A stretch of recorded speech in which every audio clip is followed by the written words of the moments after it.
भक्तों नमस्कार। श्री मंदिर के इस धार्मिक मंच पर आपका स्वागत है। सभी एकादशी तिथियों में श्रेष्ठ ज्येष्ठ शुक्ल पक्ष की निर्जला एकादशी के दिन जो जातक निर्जल रहकर व्रत करते हैं, अन्न वस्त्र गाय आदि का दान करते हैं और भक्ति पूर्वक इस दिन से जुड़ी कथा को सुनते हैं, उन्हें सुखमय जीवन के बाद स्वर्ग की प्राप्ति होती है। तो चलिए इस पावन कथा का रसपान करते हैं। ये बात है महाभारत युग की। एक बार महर्षि व्यास जी भीम से कहने लगे कि हे पांडु पुत्र, यदि तुम नरक के दुख भोगने से बचना चाहते हो और जीवन के पश्चात मोक्ष पाना चाहते हो, तो तुम्हें हर मास की दोनों एकादशी तिथियों पर भगवान विष्णु का पूजन, दान व उपवास करना चाहिए।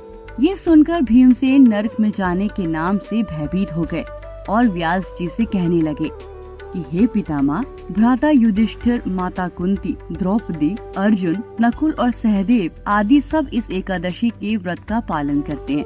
मैं भी पूजन, दान आदि तो कर सकता हूँ, परंतु समस्या ये है कि मैं अधिक समय तक भोजन किए बिना नहीं रह सकता, क्योंकि मेरे पेट में वृक्क नामक अग्नि है, जिसके कारण एक समय का भी अन्न त्याग करना कठिन है। अतः हे पितामह, यदि कोई ऐसा व्रत हो जिसे वर्ष भर केवल एक बार ही रखना पड़े और स्वर्ग की प्राप्ति हो जाए, तो मैं ऐसे व्रत का पालन करने का अवश्य प्रयास करूंगा। ये सुनकर श्री व्यास जी बोले, हे भीम, वृषभ और मिथुन के संक्रांति के बीच ज्येष्ठ मास के शुक्ल पक्ष में जो एकादशी पड़ती है, उसे निर्जला एकादशी कहते हैं।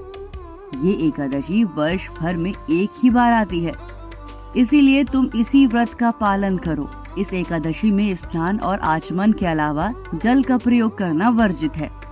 आचमन करते समय भी ध्यान रहे कि 6 मासे से अधिक जल नहीं होना चाहिए, अन्यथा वो मदिरा पान के समान हो जाता है।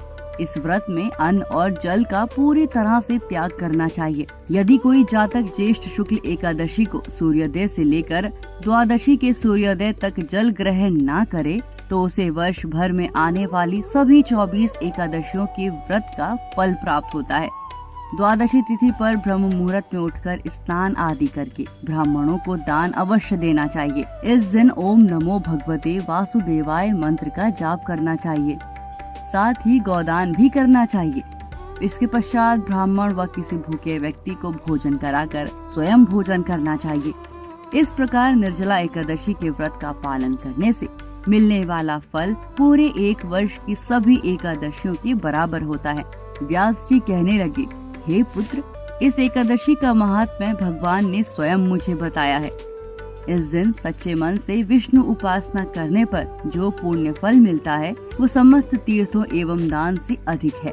मनुष्य केवल एक दिन निर्जल रहने से जन्म जन्मांतर के पापों से मुक्त हो जाता है। जो जातक निर्जला एकादशी का व्रत करते हैं, उनकी मृत्यु के समय उन्हें यमदूत की यातनाएं नहीं सहन करनी पड़ती, बल्कि भगवान के दूत उन्हें पुष्पक विमान में बिठाकर स्वर्ग को ले जाते हैं। इस प्रकार व्यास जी की आज्ञा के अनुसार भीम ने इस निर्जला एकादशी व्रत का पालन किया। इसी कारण ये एकादशी भीमसेनी एकादशी या पांडव एकादशी के नाम से भी जानी जाती है। तो भक्तों, ये थी निर्जला एकादशी व्रत से जुड़ी विशेष कथा। हमारी कामना है आपका ये व्रत सफल हो और जगत